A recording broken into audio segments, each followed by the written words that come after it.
Oi, eu sou a Amanda e hoje a gente vai continuar estudando a lição dos adolescentes dessa semana. A gente está na lição 1, título Realidade ou Fachada, e agora eu vou ler o texto-chave. Quando Jesus ia chegando a Jerusalém, vendo a cidade, chorou por ela, dizendo: Ah, se você soubesse ainda hoje o que é preciso para conseguir a paz, mas isto está agora oculto aos seus olhos. Lucas 19, 41 e 42. Aquele que por tanto tempo havia recusado honras reais, agora seguia Jerusalém como o prometido herdeiro de Davi, né? E no primeiro dia da semana, Cristo fez sua entrada triunfal, né? As multidões que se juntaram para vê-lo em Betânia se juntaram e foram com ele, né? E muitos que estavam a caminho para comemorar a Páscoa foram e se juntaram também ao grupo que estava com ele, né? E Jesus tinha viajado a pé, Jesus sempre tinha viajado a pé, né? E os discípulos eles ficaram admirados por agora ele ter preferido ir montado em um animal. A esperança brilhou em seus olhos, no coração, a esperança brilhou no coração deles ao pensar que Cristo estava prestes a entrar na capital e proclamar-se rei e confirmar seu poder real, né? E a profecia tinha dito que era assim que o Messias viria ao seu reino, né? Ele mal havia montado no jumentinho e já estava todo mundo, a multidão já o proclamava como Messias, o rei. E em sua imaginação, os discípulos e o povo, eles viram Jesus lutando e expulsando os romanos e Israel novamente uma nação livre, né, independente. E eles estenderam suas capas sobre o caminho para Jesus passar, né, para servirem de tapete para Jesus, espalharam ramos de oliveira e palma por onde ele ia passar, cortaram ramos de palmeiras que seriam emblemas de vitórias vindos da natureza e os agitavam no ar. E espectadores misturados à multidão, que não sabiam o que estava acontecendo, perguntavam: quem é esse? O que significa toda essa algazarra? Eles sabiam que Jesus havia desencorajado qualquer tentativa de coroá-lo rei, então não entendiam, ficaram surpresos ao saber que tudo aquilo era por causa dele. E Jesus sabia que aquela demonstração o levaria à cruz, mas ele queria chamar a atenção de todos para o sacrifício que ele ia fazer, porque depois daquilo os olhos de todo mundo ficaram atentos a Jesus, né? Então muitas outras pessoas ficaram sabendo da sua morte, né? A notícia se espalha mais desse jeito, se as pessoas estão prestando atenção, né? E todos gritavam: Hosana ao filho de Davi, bendito é o que vem em nome do Senhor, Hosana nas alturas. E muitos fariseus, ardendo de inveja, tentavam silenciar o povo, mas seus apelos e ameaças só faziam aumentar o entusiasmo das pessoas. E como último recurso, eles confrontaram o Salvador com palavras acusadoras e ameaçadoras. Eles falaram: Mestre, repreende os teus discípulos. E com isso eles quiseram dizer que aquelas demonstrações, demonstrações como aquela, demonstrações ruidosas, né, eram ilegais. Mas a resposta de Jesus fez com que se calassem. Ele disse: eu lhes digo, se eles se calarem, as pedras clamarão. E quando o cortejo chegou ao topo da colina, ao alto da colina, Jesus e a multidão se detiveram, né? E diante deles estava Jerusalém em toda a sua glória. Jesus contemplava a cena e todos os olhos se voltaram para ele.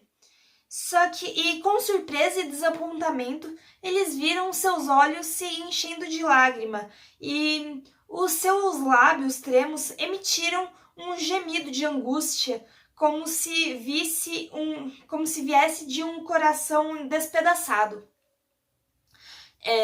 Foi a visão de Jerusalém que transpassou o coração de Jesus. Ele viu que a cidade poderia ter sido caso tivesse aceitado o único que podia curar-lhe, a ferida. E ele disse, com tristeza ele disse, né? Se você compreendesse neste dia, sim, você também, o que traz a paz, mas agora isto está oculto aos seus olhos. Virão dias em que seus inimigos construirão trincheiras contra você, e a rodearão e a cercarão de todos os lados. Também a lançarão por terra, você e os seus filhos. Não deixarão pedra sobre pedra, porque você não reconheceu a oportunidade que Deus lhe concedeu. Jesus viu a condenada cidade cercada por exércitos, seus habitantes sitiados, morrendo de fome, e viu os formosos palácios destruídos, o templo em ruínas e nenhuma pedra deixada sobre outra. E por isso ele chorou, né? Se Jerusalém recebesse o Salvador, ele, ao entrar pelas suas portas, ela ainda poderia ser salva. Entretanto, os líderes religiosos de Jerusalém não dariam boas-vindas ao Filho de Deus. Quando o cortejo estava para descer o monte, eles o interceptaram, querendo saber a razão de toda aquela comoção. E ao perguntarem quem é este, os discípulos, movidos por inspiração, repetiram as profecias relacionadas a Cristo. E aí, depois disso, a gente vai para a segunda história, né? Que depois disso, Jesus foi para o templo. E lá acontece a nossa segunda história, porque essa semana a gente tem 3 histórias aqui. No começo do seu ministério, a gente já tinha dito, né, que Cristo havia expulsado do templo aqueles que o manchavam com seus negócios profanos. E ao término de sua missão, novamente, ele foi ao templo e o encontrou profanado como da outra vez, com os gritos dos animais, o estridente tilintar das moedas e o barulho das ferozes discussões. Jesus viu como os judeus tinham transformado as grandes reuniões, como a Páscoa, que estava acontecendo na época, e a festa dos tabernáculos, um palco de derramamento de sangue e crueldade. Eles haviam multiplicado o sacrifício de animais como se Deus pudesse ser honrado por um culto que não brotava do coração. Os sacerdotes e líderes religiosos tinham feito dos símbolos que apontavam para o Cordeiro de Deus uma maneira de ganhar dinheiro. Ou seja, o negócio que devia ser apontar para Cristo, eles só estavam usando para ganhar lucro, né? Jesus disse: está escrito, a minha casa será chamada casa de oração, mas vocês estão fazendo dela um covil de ladrões. Tirem estas coisas daqui. E 3 anos antes, os líderes do templo, eles tinham passado vergonha ao terem que fugir diante da ordem dada por Jesus. Eles achavam impossível que a mesma rendição indigna se repetisse. No entanto, agora eles estavam ainda mais apavorados do que antes e ainda mais apressados para obedecer às suas ordens. E aí, sacerdotes e negociantes fugiram conduzindo os rebanhos diante deles, né? E durante a fuga, eles se encontraram com uma multidão que vinha com seus doentes, indagando sobre o grande médico. E o relato dado pelo grupo Fujão fez com que alguns voltassem atrás, né? Mas a maioria foi em frente, ansiosa para chegar onde estava o Salvador. E novamente, os doentes e moribundos enchiam os pátios do templo e, mais uma vez, Jesus lhes deu auxílio. Depois de algum tempo, os sacerdotes e líderes voltaram cautelosamente para o templo, como se ele já foi embora. Voltaram com cuidado, né? Com medo de serem expulsos de novo, né? Ao entrarem no templo, eles se detiveram e olharam espantados. Os doentes curados e as crianças entoavam louvores a Cristo, repetindo os cânticos da véspera, né? E o som daquelas vozes livres e alegres era uma ofensa para os líderes do templo. Eles não podem ficar felizes com a felicidade dos outros, eles têm que se ofender. E eles disseram para o povo que a casa de Deus estava sendo profanada pelos pés das crianças e pelos seus gritos de alegria. As crianças profanam o templo, mas você não, né? Os líderes apelaram para Cristo e disseram: não estás ouvindo o que estas crianças estão dizendo? O que as crianças estão dizendo, né? Respondeu Jesus: sim, vocês nunca leram? Dos lábios das crianças e dos recém-nascidos suscitastes louvor.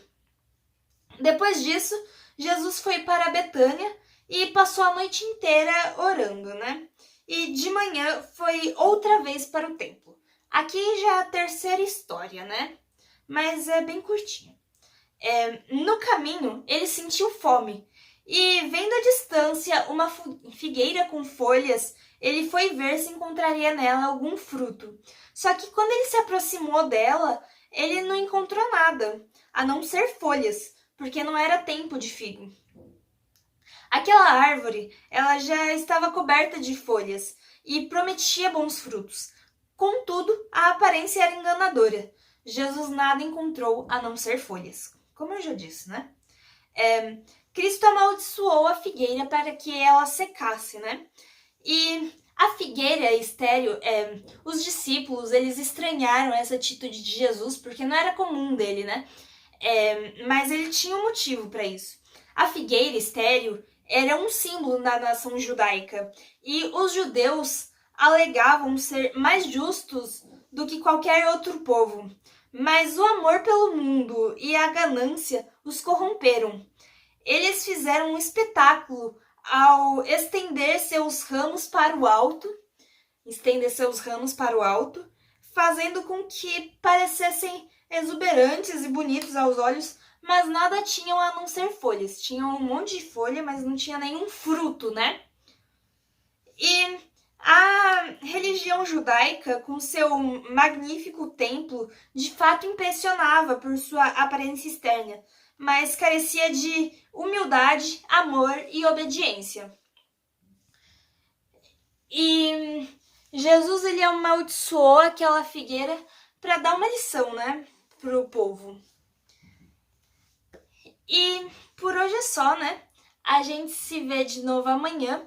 Então, dá um like nesse vídeo, compartilha para todo mundo, ativa o sininho pra gente estudar a lição junto todo dia e tchau, até amanhã, um beijo.